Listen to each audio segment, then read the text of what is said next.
اب سنت یہ ہے کہ 8 تاریخ کو انشاءاللہ ثم انشاءاللہ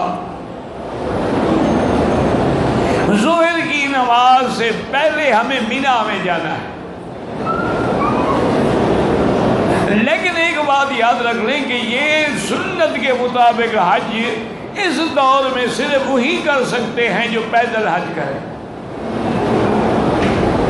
لیکن پیدل بھی نوجوان جو چل سکتے ہو، عورتیں ہیں، بوڑھے ہیں، وہ کبھی بھی پیدل نہ جائیں.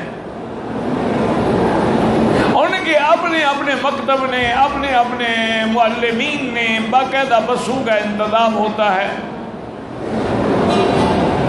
اور وہ تو انشاءاللہ اللہ کو منظور ہے تو 7 تاریخ کو مغرب سے بھی پہلے مینا بھیجنا شروع کر دیں گے. تو اگر کوئی آدمی 7 تاریخ کو بھی مینا چلا جائے تو کوئی حرج نہیں، نہ کوئی حج خراب ہوتا ہے اور نہ کوئی زیادتی ہے. تو وہ بھی جا کے مینا میں رہیں گے. اور مینا میں ہمیں سنت یہ ہے کہ 5 نمازیں ہم مینا میں پڑھیں، ظہر بھی، عصر بھی، مغرب بھی، عشاء بھی، اور پھر 9 تاریخ کی صبح بھی. اور یہ ساری نمازیں اپنے اپنے وقت میں پڑھی جائیں گی. ساری رات آپ مینا میں رہیں، اللہ کے ذکر میں مشغول رہیں، اور جب بس میں چڑھیں، اتریں، یا کسی چڑھائی پہ چڑھیں، اتریں تو لبیک اللہم لبیک، لبیک لا شریک لک لبیک، ان الحمد والنعمت لک والملک لا شریک لک. یہ بار بار پڑھیں کہ یہ ایسا ترانہ ہے جو اللہ کو محبوب ہے. اب آپ نے ساری رات مینا میں گزار کے صبح کی نماز 9 تاریخ کی مینا میں پڑھنی ہے. لیکن اگر قافلے بسیں ہیں یا ٹرین ہیں، ان کے نظام کے مطابق چلنا پڑے اور پہلے بھی چلے جائیں عرفات تو کوئی حرج نہیں. سنت یہی ہے کہ آپ 9 تاریخ کی صبح جو ہے وہ مینا میں پڑھیں، اور سورج نکلنے کے بعد جب مینا کے پہاڑوں پر تھوڑی تھوڑی دھوپ پڑنے لگے تو اب عرفات کے لیے روانہ ہو. اور سارے راستے میں زبان پہ لبیک اللہم لبیک، اور اسی طرح درود شریف، استغفار، اور افضل الذکر لا الہ الا اللہ محمد الرسول اللہ. ورنہ جو بھی یاد ہو سبحان اللہ، الحمدللہ، لا الہ الا اللہ، اللہ اکبر وللہ الحمد. 9 تاریخ کو جب ہم عرفات پہنچیں گے تو عرفات کا وقت جو ہے یاد رکھیں کہ وہ زوال کے بعد شروع ہوگا. یوں سمجھ لیں ظہر کی نماز کے بعد شروع ہوگا، چونکہ یہاں نمازیں اول وقت پہ ہوتی ہیں. زوال ہونے کے بعد تھوڑا سا وقفہ دے کے ظہر کی اذان ہو جاتی. تو 9 تاریخ کو زوال کے بعد سے لے کر سارا دن عرفات کا دن ہے، اور رات بھی حج کے لیے ساری رات بھی جائز ہے. یعنی مغرب تک عرفات کا وقت یا حج کا وقت ختم نہیں ہوتا، بلکہ یہ رات بھی تابع ہے اس دن کے.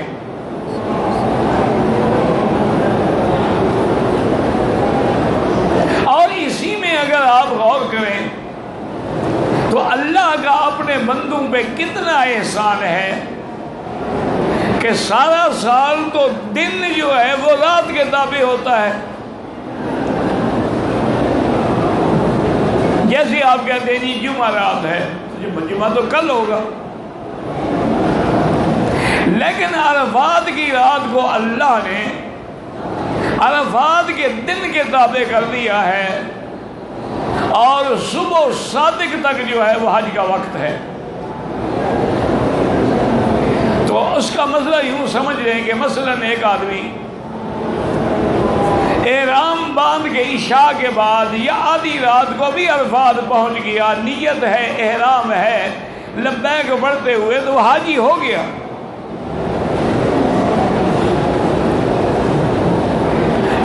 تھوڑی سی دیر کے لیے بھی عرفات پہنچے. وہ جو مسئلہ ہے مغرب والا ان کے لیے ہے جو سارا دن عرفات میں رہیں گے. کیا اس بچے کو بھگاؤ کیا ہے؟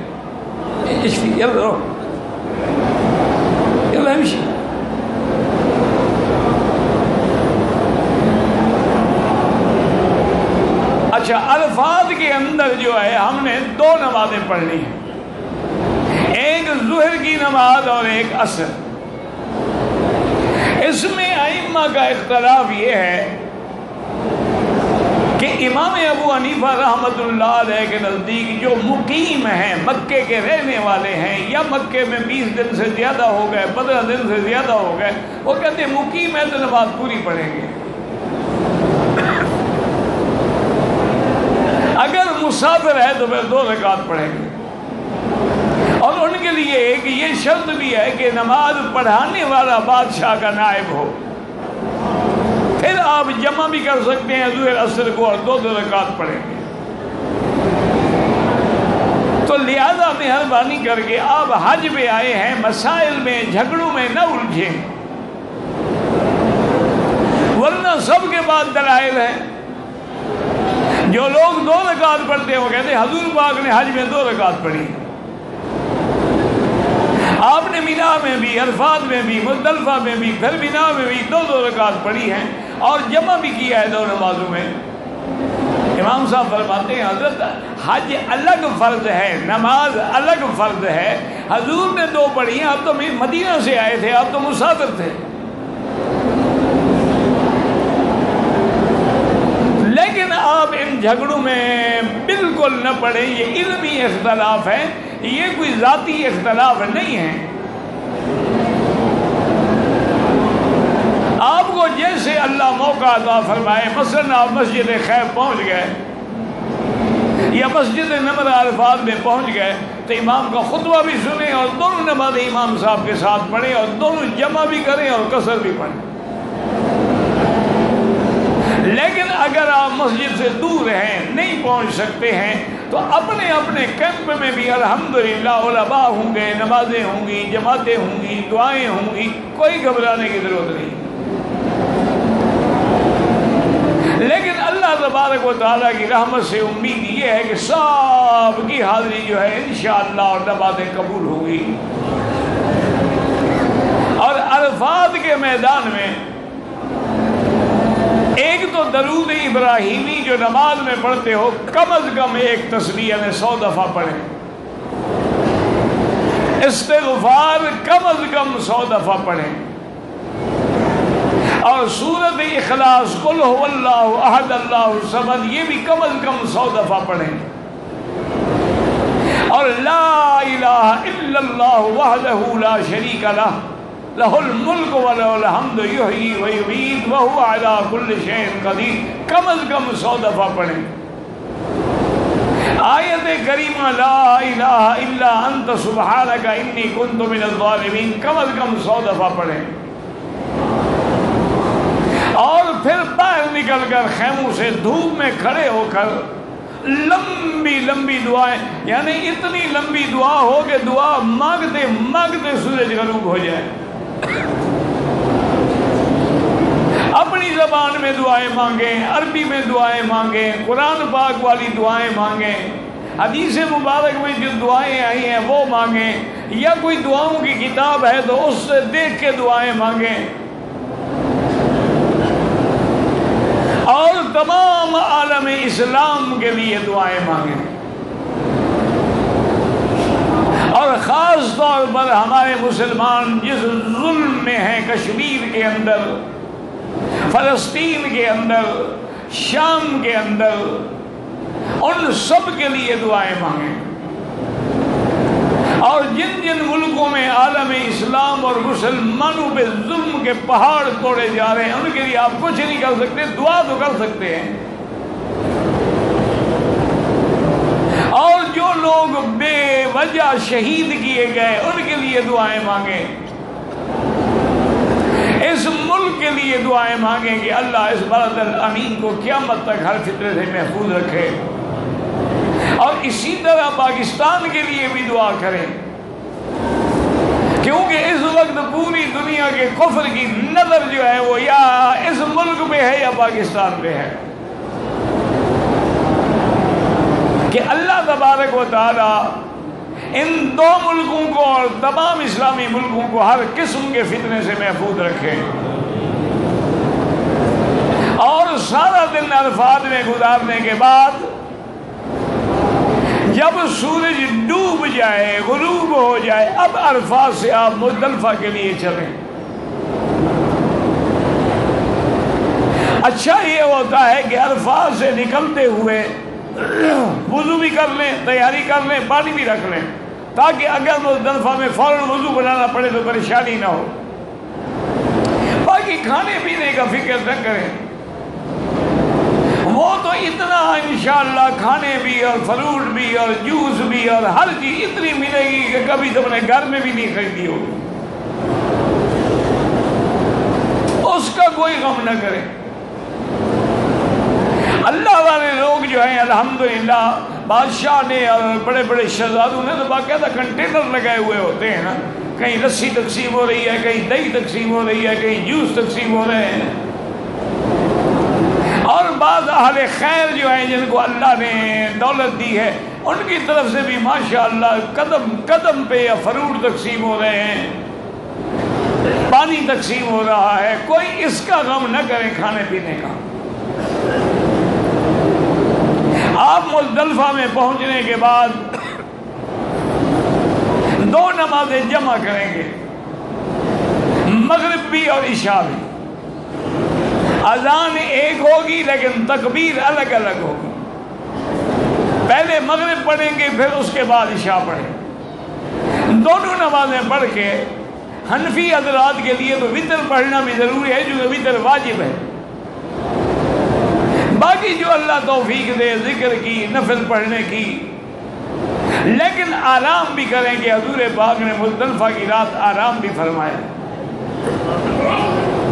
اور مزدلفہ کی رات جو ہے لیلۃ القدر کی رات کے برابر ہے، اور مزدلفہ کا مبیت جو ہے واجب ہے۔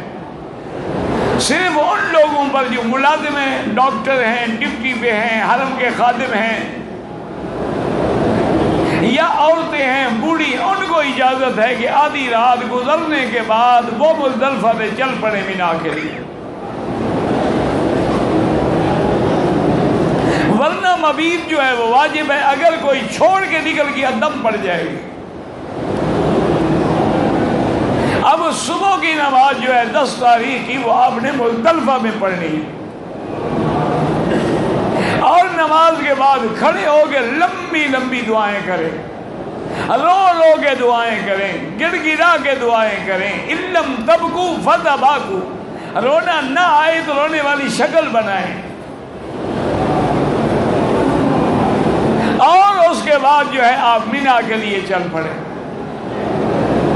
مینا میں آنے کے بعد سب سے پہلا کام یہ ہے کہ جمرۃ العقبہ بڑے شیطان پہ 7 کنکریاں ماریں، اور 7 کنکریاں جو ہے مزدلفہ سے اٹھا لیں، باقی جہاں سے بھی اٹھائیں جائز ہے، مکے سے بھی اٹھائیں جائز ہے، صرف جمرات کے ارد گرد جو پڑی ہیں وہ نہ اٹھائیں، ہو سکتا ہے وہ کسی نے استعمال کر لی ہوں۔ اب پہلا کام آپ نے یہ کرنا ہے کہ جمرۃ العقبہ پہ آپ نے کنکری مارنی ہے 7، اور کنکری ایسے ماریں کہ اس کنویں کے اندر جا پڑے۔ یہ ضروری نہیں ہے کہ اس ستون کو لگے یا نہ لگے، مثلا آپ نے اتنے زور سے کنکری ماری کہ ستون کو لگ کے باہر آ گئی، وہ شمار نہیں ہوگی، اس کے بدلے میں اور کنکری ماری۔ اور جمرۃ العقبہ کے مارنے کے لیے آسان طریقہ یہ ہے کہ دیکھ لیں کہ مینا آپ کے دائیں ہاتھ پہ ہو اور مکہ آپ کے بائیں ہاتھ پہ ہو، ایسے کھڑے ہوئے ہیں، دوسری طرف سے نہ ماریں۔ 7 کنکریاں مارنے کے بعد تمتع والے ہیں یا قران والے ہیں وہ اپنی بکری ذبح کریں۔ اچھا، جن لوگوں نے بینک کو دے دیا ہے یا اپنی سکیم میں انہوں نے گورنمنٹ کو دے دیا ہے، انشاءاللہ ان کی قربانی بھی ہوگی، لیکن حنفی مسلک میں ترتیب واجب ہے کہ پہلے کنکری مارے، پھر قربانی کرے، پھر سر مڈائے۔ اگر ترتیب ٹوٹ جائے تو ان کے نزدیک اور دم پڑ جاتی ہے کہ ترتیب واجب ہے، باقی ائمہ کے نزدیک ترتیب واجب نہیں ہے۔ تو بہرحال کوشش تو آپ یہی کریں کہ ترتیب پہ عمل ہو، لیکن اگر مجبوراً نہ ہو تو اللہ معاف کر دیں گے کہ حضور نے پھر بعد میں رعایت بھی دی تھی۔ لیکن افضل یہی ہے کہ آدمی خود مسلخ میں جا کے اپنے سامنے قربانی ذبح کرائے۔ اب آپ نے کنکری مار لی، قربانی کر لی، افضل یہ ہے کہ سر پہ اس طرح پھروائے، کیونکہ حضور پاک نے اس طرح پھرانے والوں کے لیے 3 دفعہ دعا مانگی، اور بال کٹوا بھی سکتے ہیں، لیکن اگر بال بڑے ہوں کاٹنے بھی دعائیں نا۔ اور کاٹنے کا معنی یہ نہیں کہ ایک ہی طرف سے سارے سر کے چوتھا حصہ بال کٹ جائیں، اور میری بہنیں اپنے بال خود پکڑ کے جو انتہا پہ پہنچے وہاں سے 1 پور کے برابر کاٹ ڈالیں، یعنی بالوں کو اکٹھا کریں اور آخر تک لے جائیں، تاکہ جب کاٹیں تو سارے بالوں کے سرے کٹ جائیں۔ یہ نہیں کہ یوں پکڑ کے کاٹ لیں یا یوں پکڑ کے کاٹ لیں، یہ ناجائز ہے۔ اب آپ نے الحمدللہ کنکری مار لی، قربانی کر لی، سر مڈا دیا۔